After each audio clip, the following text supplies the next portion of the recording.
ओम सजात्म स्वरूप परम गुरु शुद्ध चैतन्य स्वामी ने नमः। जिनवर प्रभु की दिव्य ध्वनि जो शुद्ध बोध स्वरूप है, स्यादवाद से जो है अलंकृत शारदे श्रुत रूप है। सिद्धांत गुण पर्याय चतु अनुयोगमय विस्तार है।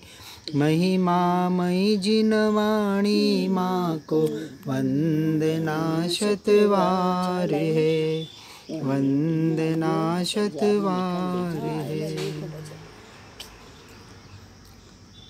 श्री प्रवचन सार जी चरणानुयोग सूचक चुलिका में भावलिंगी मुनियों की सर्वोत्कृष्ट दशा को समझने का प्रयास कर रहे हैं।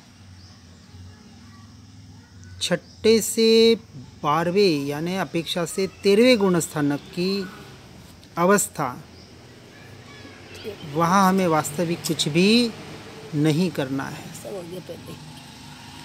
इसलिए उसे विशेष जाने या न जाने, छठे से 13वें तक की वो तो ऑटोमेटिक व्यवस्था है। छठे तक तो परंतु छठे से ऊपर की दशा तक पहुंचने के लिए ये जो छठा गुणस्थानक भावलिंगी मुनियों की दशा समझना बहुत जरूरी है।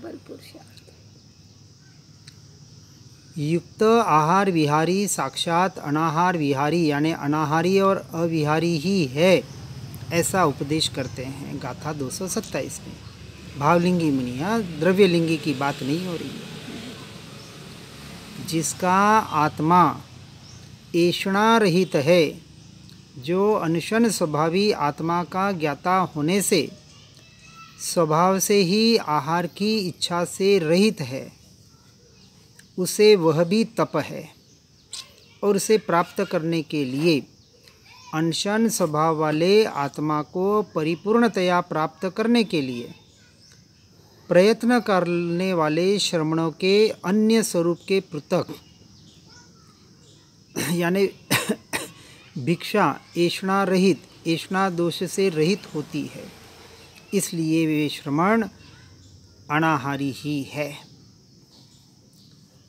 अब टीका में कहते हैं, स्वयं अनशन स्वभाव वाला होने से यानी अपने आत्मा को स्वयं अनशन स्वभाव वाला जानने से कि मैं अनाहारी सिद्ध स्वरूपी तत्व ही हूँ, और ऐषणा दोष शून्य भिक्षा वाला होने से ऐसे युक्त आहार वाला श्रमण साक्षात अनाहारी ही है। वह इस प्रकार है कि सदा ही समस्त पुद्गल आहार से शून्य ऐसे आत्मा को जानता हुआ, समस्त औषण तृष्णा रहित होने से जिसका स्वयं अनशन ही स्वभाव है, अपने आप अपने से सहजता से यानी आत्मा को स्वयं अनशन स्वभावी जानना, वही अनशन नामक तप है। सबसे पहला तप अनशन, भूखे रहने का नाम नहीं। मैं आत्मा अनशन स्वरूप ही अनाहारी तत्व ही हूँ। आज दिन तक मैंने अन्न पानी को छुआ तक नहीं, तो उसको ग्रहण करने की बात और त्याग की बात तो बहुत दूर। तो अन्न का पानी का त्याग, इसका नाम अनशन नहीं है। जब स्पर्शन ही नहीं किया, ग्रहण भी नहीं किया, तो त्याग भी कैसे हो। बहुत स्पष्ट बात बताई। स्वयं को अनशन स्वभावी अनाहारी स्वरूप जानना, मानना, स्वीकार करने का नाम अनशन नाम रूपी तप है। अब ऐसे अनशन स्वभाव जिसका है, वही उसके अनशन नामक तप है, क्योंकि अंतरंग की विशेष बलवत्ता है। ऐसा समझकर जो श्रमण आत्मा को यानी स्वयं अनशन स्वभाव भाते हैं, समझते हैं, अनुभव करते हैं और उसी के सिद्धि के लिए, पूर्ण प्राप्ति के लिए ऐषणा दोष शून्य ऐसी अन्य पररूप भिक्षा आचरते हैं, जो 5 समिति 3 गुप्ती का प्ररूपण बताया। वे आहार करते हुए भी मानो आहार नहीं करते हो, ऐसे होने से साक्षात अनाहारी ही है, क्योंकि युक्ताहारीपने के कारण उनके स्वभाव तथा प्रभाव के निमित्त से बंध नहीं होता। अब अपेक्षा से समझना कि ऐसी क्रिया करते वक्त भी चौथे गुणस्थानवर्ती सम्यक दृष्टि जीव अनंतानुबंधी कर्म से रहित है। पांचवें गुणस्थानवर्ती अनंतानुबंधी और अप्रत्याख्यानी रूपी कर्म से रहित है, और छठे गुणस्थानवर्ती अनंतानुबंधी अप्रत्याख्यानी और प्रत्याख्यानी तीन कषाय रूपी चौकड़ी से तीन कर्म रूपी बंध से रहित है। अब वहाँ जो बंध है वह संजुलन है मुनियों के, यानी जली हुई रस्सी की तरह, यानी नहीं के बराबर। इस प्रकार यहाँ समझना चाहिए। ये ज़्यादा बंधन के कारण थे अनंता में, ये तो सब कम हो गए। अब श्रवण के युक्ताहारीपना कैसे सिद्ध होता है सो उपदेश करते हैं गाथा 228 में। केवल देही जिसके मात्र देह रूप परिग्रह वर्तता है, ऐसे श्रवण ने शरीर में भी मेरा नहीं है ऐसा समझकर परिकर्म रहित वर्तते हुए, यानी शोभा श्रृंगार संस्कार प्रतिकर्म के रहित वर्तते हुए अपने आत्मा की शक्ति को छुपाए बिना तप के साथ उसे यानी शरीर को युक्त किया यानी जोड़ा है। अब उसके टीका में कहते हैं, श्रामण्य पर्याय के सहकारी कारण के रूप में केवल देहमात्र उपधि को श्रवण बलपूर्वक हठ से निषेध नहीं करता, इसलिए वह केवल देहवान है। ऐसा देहवान होने पर भी किम किंचन यानी इत्यादि पूर्व सूत्र द्वारा प्रकाशित किए गए परमेश्वर के अभिप्राय का ग्रहण करके यह शरीर वास्तव में मेरा नहीं है, इसलिए यह अनुग्रह योग्य नहीं है, किंतु उपेक्षा योग्य ही है। इस प्रकार देह में समस्त संसार को छोड़ा होने से परिकर्म रहित है, मान्यता में सब कुछ छूट गया है, इसलिए उसके देह के ममत्व पूर्वक अनुचित आहार ग्रहण का अभाव होने से युक्ताहारीपना सिद्ध होता है। देह के ममत्व नहीं होने से अब वो अनुचित आहार को ग्रहण नहीं करेगा, वहाँ उसका अभाव होगा। और अन्य प्रकार से यानी उसने आत्मशक्ति को किंचित मात्र भी छुपाए बिना समस्त ही आत्मशक्ति को प्रकट करके अंतिम सूत्र गाथा 227 पूर्व का द्वारा कहे गए अनशन स्वभाव लक्षण के साथ, यानी मेरा अनशन स्वभाव है, ऐसे लक्षण के तप के साथ उस शरीर को सर्वारंभ उद्यम से युक्त किया है, जोड़ा है। इसलिए आहार ग्रहण के परिणाम स्वरूप योग ध्वंस का यानी योग का नाश, आहार ग्रहण करना आत्मा का मेरा स्वभाव नहीं है, ऐसे परिणाम से परिणमित होना, यह योग ध्वंस से रहित होना है। और यहाँ योग ध्वंस का अभाव है यानी उससे रहित है, इसलिए श्रवण के ऐसा योग ध्वंस नहीं होता कि आहार ग्रहण करना मेरा स्वभाव है, आहार नहीं लूँगा तो मेरा शरीर कैसे टिकेगा, और शरीर नहीं टिकेगा तो साधना कैसे होगी, ऐसा वहाँ कोई भी भाव नहीं है। कितनी गहरी बात है, कोई भाव ही नहीं है, कोई भाव ही नहीं है। इसलिए आहार ग्रहण के परिणाम योग ध्वंस का अभाव होने से उसका आहार युक्त का यानी योगी का आहार है, इसलिए उसके युक्त आहारीपना सिद्ध होता है। आहार करते हुए भी निराहारी है, ऐसा वहाँ स्वरूप है। अब युक्ताहार का स्वरूप विस्तार से उपदेश करते हैं गाथा 229 में। वास्तव में वह आहार युक्ताहार एक बार उणोदर यथालब्ध जैसा प्राप्त हो वैसा भिक्षाचरण से दिन में रस की अपेक्षा से रहित और मधुमांस रहित ही होता है। आहार ग्रहण कर रहे हैं तो कैसा कर रहे हैं। अब देखो यह नियम है, एक बार ही आहार युक्ताहार है, अन्यथा नहीं, क्योंकि उतने से ही श्रामण्य पर्याय का सहकारी कारणभूत शरीर टिका रहता है। एक से अधिक बार आहार लेना युक्ताहार नहीं है, ऐसा निम्न अनुसार 2 प्रकार से सिद्ध होता है।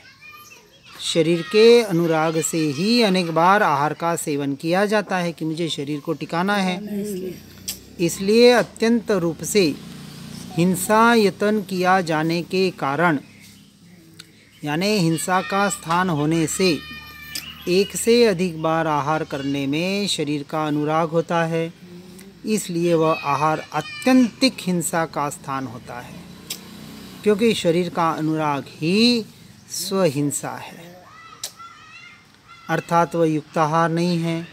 और अनेक बार आहार का सेवन करने वाला शरीर अनुराग से सेवन करने वाला होने से वह आहार युक्त योगी का नहीं है।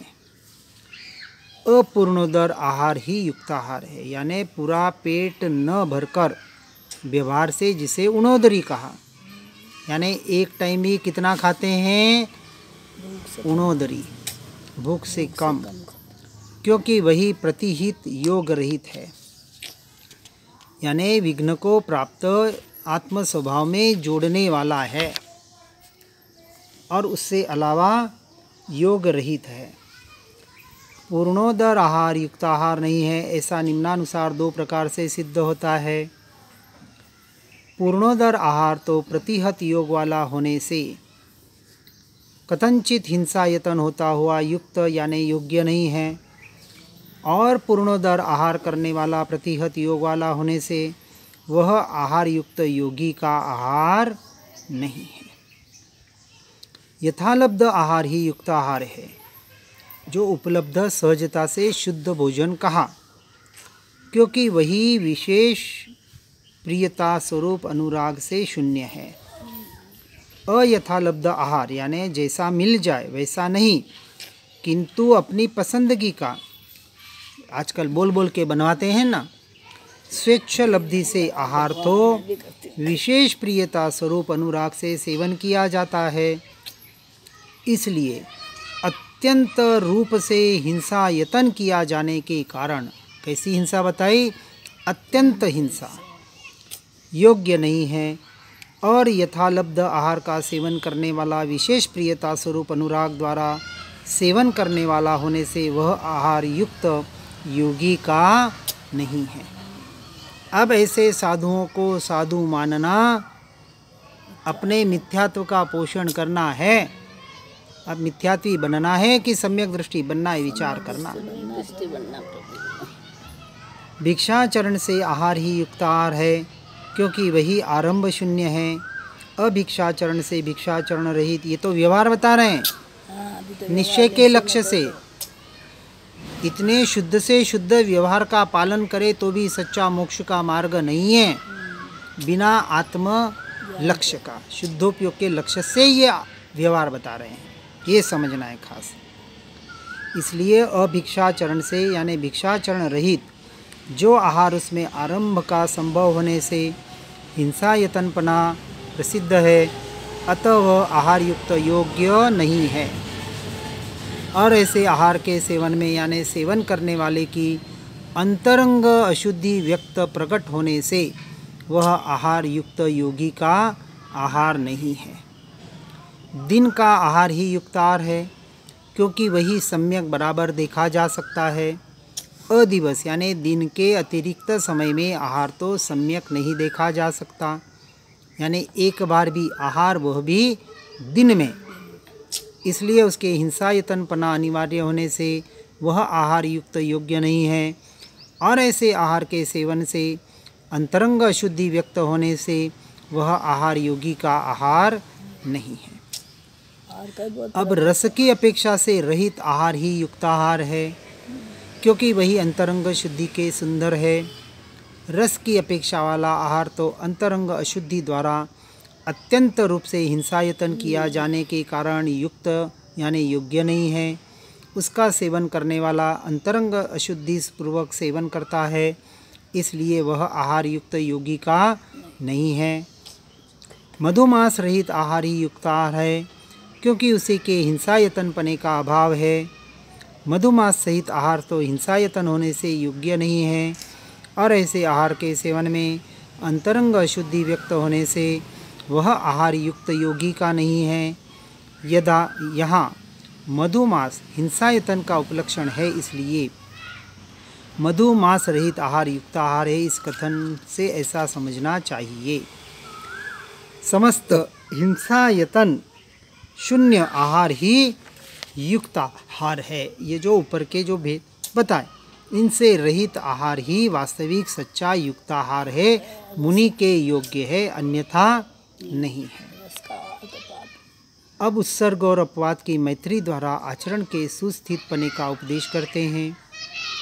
बाल वृद्ध यानी श्रांत या ग्लान श्रमण मूल का छेद जैसा न हो, उस प्रकार से अपने योग्य आचरण आचरो। यानी श्रमित, परिश्रमित, थका हुआ और व्याधिग्रस्त, रोगी, दुर्बल, उसका छेद न हो, उस प्रकार से आचरण करो। अब टीका में कहते हैं कि बाल, वृद्ध, श्रमित या ग्लान श्रमण को भी संयम का, जो कि शुद्धात्म तत्व का साधन होने से मूलभूत है, उसका छेद जैसे न हो, उस प्रकार संयत ऐसे अपने योग्य अति कर्कश कठोर आचरण ही आचरना, इस प्रकार उत्सर्ग मार्ग है। बाल, वृद्ध, श्रमित या ग्लान यानी श्रमण को शरीर का, जो कि शुद्धात्म तत्व के साधनभूत संयम का साधन होने से मूलभूत है, उसका छेद जैसे न हो, उस प्रकार बाल, वृद्ध, श्रांत, ग्लान को अपने योग्य मृदु आचरण ही आचरना, इस प्रकार अपवाद है। उत्सर्ग क्या कहा? सीधा यदि न हो तो संथारा ग्रहण कर ले, समाधि मरण को धारण कर ले। औद नहीं कर सके तो ऐसे कैसे बाल हो, वृद्ध हो, श्रमित हो या ग्लानि वाला हो, उसे इस प्रकार का अपवाद बताया है। जो शुद्धात्म तत्व का साधन होने से मूलभूत है, उसका छेद जैसे न हो, उस प्रकार संयत ऐसा अपने योग्य अति कठोर आचरण करते हुए शरीर का, जो कि शुद्धात्म तत्व के साधनभूत संयम का साधन होने से मूलभूत है, उसका भी छेद जैसे न हो, उस प्रकार बाल, वृद्ध, श्रांत, ग्लान ऐसे अपने योग्य मृदु आचरण भी आचरना, इस प्रकार अपवाद की अपेक्षा सहित उत्सर्ग है। बाल, वृद्ध, श्रांत, ग्लान को शरीर का, जो कि शुद्धात्म तत्व के साधनभूत संयम का साधन होने से मूलभूत है, उसका छेद जैसे न हो, उस प्रकार से बाल, वृद्ध, श्रांत, ग्लान ऐसे अपने योग्य मृदु आचरण आचरते हुए संयम का, जो कि शुद्धात्म तत्व का साधन होने से मूलभूत है, उसका भी छेद जैसे न हो, उस प्रकार से संयत ऐसा अपने योग्य अति कर्कश आचरण भी आचरना, इस प्रकार उत्सर्ग सापेक्ष अपवाद है। ऐसा कहा है कि सर्वथा सर्व प्रकार से उत्सर्ग और अपवाद की मैत्री द्वारा आचरण का सुस्थितपना करना चाहिए। दोनों की मैत्री यथा योग्यता से साधुओं को करनी चाहिए। ये भावलिंगी मुनि की दशा बता रहे हैं। और ऐसे भावलिंगी मुनि के अलावा किसी को मुनि साधु मानना, निर्ग्रंथ मानना, हमारे मिथ्यात्व का पोषण करने वाला है। अभी जो ये सब साधु है तो ये सब ऐसे ही हमें उनसे कोई लेना देना नहीं, मतलब कहने भाई गाल पानी नहीं बहना या वंदना नहीं करना, कल हो गई थी ना। तो यही बात कल हुई थी ना। जी अपने यथा योग्य अपने को विचार करना है। यदि इस प्रकार के लक्षण पाए नहीं जाते हैं तो ऐसे स्थानों में जाना असत प्रसंग कहा, जाना ही है प्रसंग। और ऐसों का उपदेश सुनना असत्संग कहा, जिसमें आत्मा का स्वरूप का लक्ष्य नहीं हो। दोनों तरह से। जी अब आत्मा के स्वरूप का बात बताएं, लेकिन बाहर से वैसा आचरण न हो। स्वयं को मुनि न होते हुए भी मुनि माने और मात्र आत्मा का ही उपदेश करे, यहाँ यही मुनि दशा बता रहे हैं। ऐसी मुनि दशा वाले को ही ऐसी मुनि दशा का उपदेश करने का अधिकार है, अन्यथा को नहीं। अपने आप को जो ठग रहे हैं वो नियम से दूसरों को भी ठग रहे हैं। इसलिए महापाप का बंध बताया गया।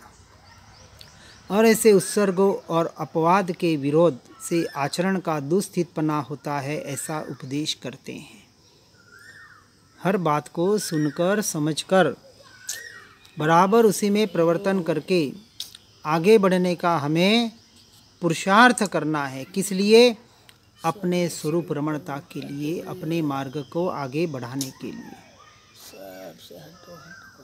इसलिए हर जीव इस मार्ग में सुनकर समझकर आगे बढ़ने का प्रयास और पुरुषार्थ करे।